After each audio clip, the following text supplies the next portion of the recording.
So డైట్లో ఫైనల్గా మీకు డయాబెటిక్ కానీ, ఒబేసిటీకి కానీ, లేదా సన్నగొన్నాళ్ళ బరువు పెరగటానికి కానీ, బీపీకి కానీ, థైరాయిడ్ కానీ, ఎస్పెషల్లీ పీసీఓడి. ఇవాళ ఆడపిల్లలు ఎక్కువ మంది ప్రాబ్లం ఫేస్ చేసేది పీసీఓడి.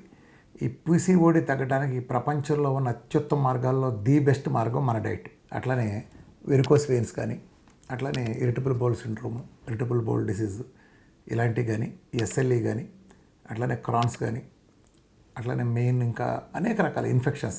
ఇప్పుడు మీకు హెచ్ఎస్సిఆర్పి లాంటి ఇన్ఫెక్షన్స్ కానీ అవన్నీ బాగా హైలో ఉన్నప్పుడు ఈవెన్ 150-200 ఉన్నాయి కూడా డైట్తో 0.8కి వచ్చేయటం ఇవన్నీ. అట్లనే 20 ఏళ్ళ నుంచి పిల్లలు లేరు అనుకున్న వాళ్ళు పిల్లలు కలిగిన సంఘటనలో ఐవీఎఫ్లు ఫెయిల్ అయిన వాళ్ళకి కూడా ఎప్పుడైతే హార్మోన్ బ్యాలెన్స్ సెట్ చేయటం, అట్లనే యూట్రస్ తీసేద్దాం అనుకున్న వాళ్ళకి ఆ అవసరం లేకుండా చేయటం, అట్లనే గాల్ బ్లాడర్ కూడా రిమూవ్ చేయాల్సిన అవసరం లేకుండా మన న్యూట్రిషన్ ప్రోటోకాల్స్ డైట్ కావచ్చు, డైట్ కాకుండా కూడా కొంతమంది డైట్తో మాత్రమే చేస్తాం అనుకుంటారు. అలా కాదు, రెగ్యులర్ ప్రోటోకాల్ ప్రకారం ఉండే ఒబేసిటీలకి, లైఫ్ స్టైల్ డిసీజెస్కి, లేదా క్యాన్సర్ లాంటి వాటికి డైటు వివిధ మార్పులతో ఒక్కో డిసీజ్కి ఓవర్ ఏ పీరియడ్ నా ఎక్స్పీరియన్స్తో దాన్ని మాడిఫై చేస్తూ వచ్చాం.